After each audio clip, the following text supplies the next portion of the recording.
O Senhor esteja convosco. Ele está no meio de nós. Proclamação do Evangelho de Jesus Cristo segundo João. Glória a vós, Senhor. Depois que Jesus saciara os 5.000 homens, seus discípulos o viram andando sobre o mar. No dia seguinte, a multidão, que tinha ficado do outro lado do mar, constatou que havia uma só barca e que Jesus não tinha subido para ela com os discípulos, mas que eles tinham partido sozinhos. Entretanto, tinham chegado outras barcas de Tiberíades, perto do lugar onde tinham comido o pão, depois de o Senhor ter dado graças. Quando a multidão viu que Jesus não estava ali, nem os discípulos, subiram para as barcas e foram à procura de Jesus em Cafarnaum. Quando o encontraram do outro lado do mar, perguntaram-lhe: Rabi, quando chegaste aqui? Jesus respondeu: em verdade eu vos digo, estais-me procurando, não porque vistes sinais, mas porque comestes pão e ficastes satisfeitos.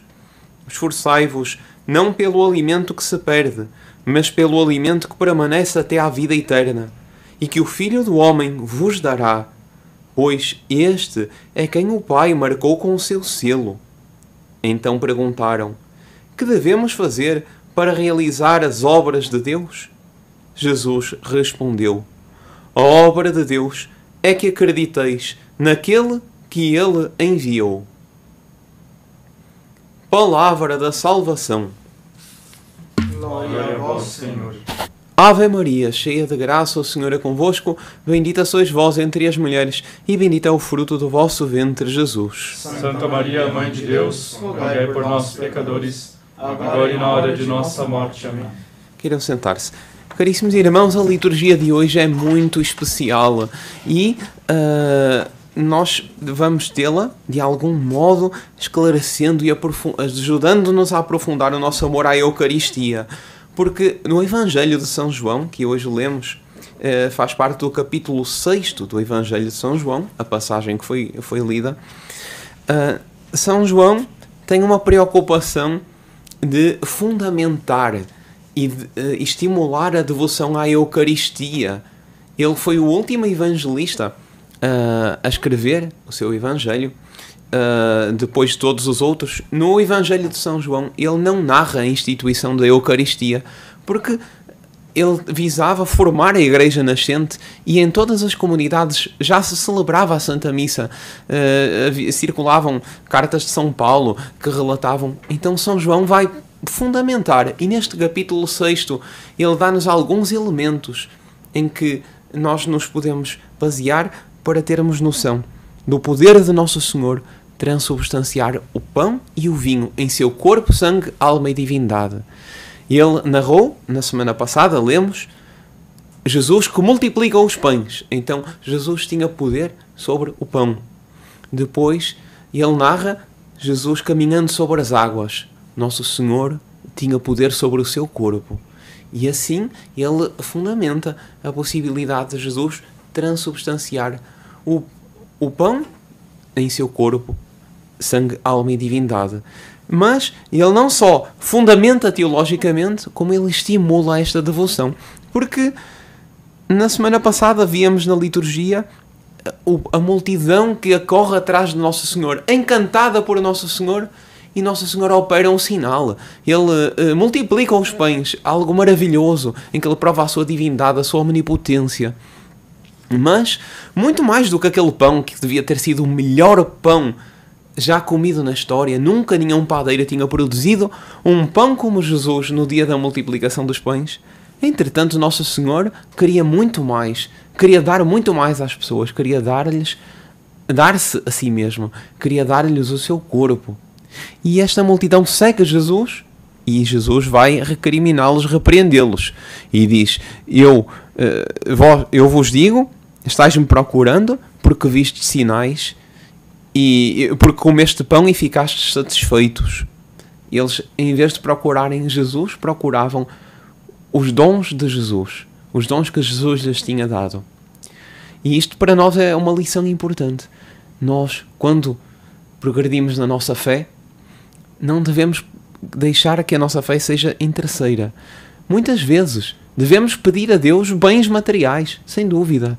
Graças até pequenas, até bagatelas, devemos pedir a Deus as nossas necessidades mais corriqueiras, mas sempre com o intuito de por elas crescermos na confiança em Deus. E não apenas querendo a saúde, ou o trabalho, ou apenas os bens materiais. Peçamos mais, progridamos mais, busquemos a Deus. Era o que Jesus queria destes judeus que aqui estavam. E como nos aconselha o Salmo, que aqui foi cantada, feliz é quem na lei do Senhor Deus vai progredindo. Nunca na fé nós podemos parar. Nós sempre que temos que progredir na fé, na prática da lei, no amor a Deus. E a primeira leitura dava-nos o caso de alguém que foi progredindo nessa fé. Quem era? Santo Estevão. Santo Estevão, um dos primeiros diáconos. Nós vemos-lo anos antes aparecer no Evangelho, sem mencionar o nome. Diz que 2 vezes no Evangelho Jesus toma uma criança e abraça. Uma das passagens é aquela em que ele diz: deixai vir a mim os pequeninos, porque quem é como o reino dos céus é para quem é como eles. E outra passagem também, Jesus diz: se não vos fizerdes como crianças, não entrareis no reino dos céus. Enfim, e os comentaristas dizem que numa dessas passagens bíblicas a criancinha era Santo Estevão, já estava ali junto à igreja nascente. Ora, ele cresce, mas cresce na fé, ele vai amando mais a Nosso Senhor, e ele hoje na primeira leitura vemo-lo a discutir com os judeus da sinagoga dos libertos, e está dito que o rosto dele se iluminava quando ele dava testemunho, e o seu rosto parecia como o rosto de um anjo, e quando ele falava, ninguém conseguia resistir à sabedoria e ao espírito com que ele falava. Então ele demonstrava a fé com luz, com lógica, com a ação do Espírito Santo e com uma força, uma convicção, sem ter nenhum medo. Assim como nós temos nesta narração, nós não encontramos no Antigo Testamento. No Antigo Testamento nós vemos coragem, então a coragem dos macabeus. Nós vemos sabedoria, a sabedoria de Moisés. Mas este brilho, esta conjugação, só surge no Novo Testamento. Porquê? Porque Santo Estevão recebia a Eucaristia. Santo Estevão já tinha uma graça que não havia antes. Santo Estevão recebia o corpo e sangue de Nosso Senhor. E quando nós recebemos a comunhão, há esse fator muito curioso. Diferentemente dos demais alimentos, eu quando me alimento, o meu corpo, o meu organismo assimila aquele alimento. E aquele alimento passa a fazer parte de mim, estimula a minha saúde. Mas quando eu me alimento do corpo de Nosso Senhor, eu não assimilo o Nosso Senhor. É Ele que me assimila. E a vida dele passa a estar em mim.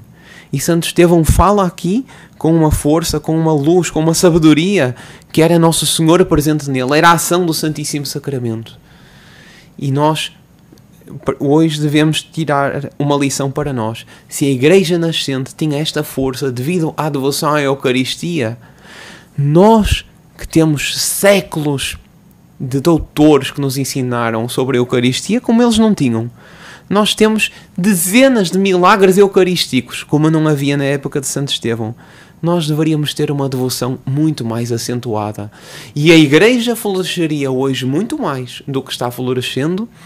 Haveria muito mais conversões, se assim fosse. Então, devemos ouvir este conselho do Salmo. Feliz é quem na lei do Senhor Deus vai progredindo. Eu, católico do século XXI, não posso passar um dia sem progredir no meu amor a Deus, no meu amor à Santíssima Eucaristia. Eu tenho que ter a minha vida centrada na Eucaristia. Eu devo procurar, sempre que posso, receber a comunhão.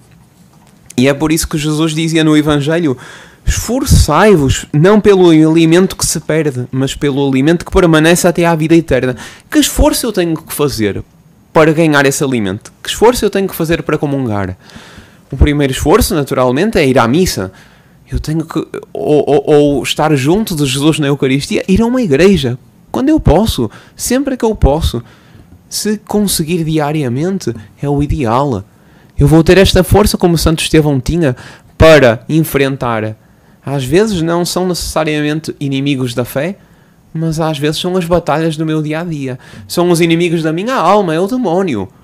E eu devo ir à igreja, ajoelhar-me diante do sacrário. Mas depois eu devo ir à missa para poder comungar, mas devo esforçar-me para estar em condições de comungar. Nós sabemos que se eu estou em estado de pecado, eu tenho que procurar primeiro a confissão. Então eu devo me esforçar para nunca pecar, de forma que possa receber a Eucaristia. E se cometi um pecado grave, procurar a confissão. É um pequeno esforço para receber um dom tão excelente. Um dom que justos do Antigo Testamento todos não tiveram. Receber a Jesus em corpo, sangue, alma e divindade. Nunca me esqueço uma vez, talvez já tenha contado aqui, mas um fato que nos tocou uma ocasião. Estávamos numa igreja fazendo as 40 horas, responsáveis de algum período de uma celebração de 40 horas numa igreja, em que o Santíssimo ficava exposto dia e noite, e pela madrugada, 3 da manhã, uma senhora entra na igreja, sente-se um pouco mal e vai para a sacristia. Ela já tinha idade avançada. Na sacristia havia um chá para ajudar se alguém não se sentia bem. E ela disse: olha, a minha idade já não me permitia sair de casa a esta hora para vir à igreja fazer adoração. Mas eu não aguentei. Eu vim em busca do meu primeiro amor. Ela queria encontrar-se com Nossa Senhora na Eucaristia. E nós devemos pedir essa graça, devemos pedir esse fervor. Peçamos que nesta Páscoa da Ressurreição, a graça de querermos conviver com Jesus, como os apóstolos conviveram com Ele ressuscitado, tocaram nas chagas, nós também podemos ter esse convívio na Eucaristia. Nunca percamos essa ocasião. E para termos essa devoção, peçamo-la a Nossa Senhora, que a teve como ninguém. Que Nossa Senhora do Santíssimo Sacramento nos fortaleça e favoreça nessa devoção. Louvado seja Nosso Senhor Jesus Cristo. Para sempre seja louvado.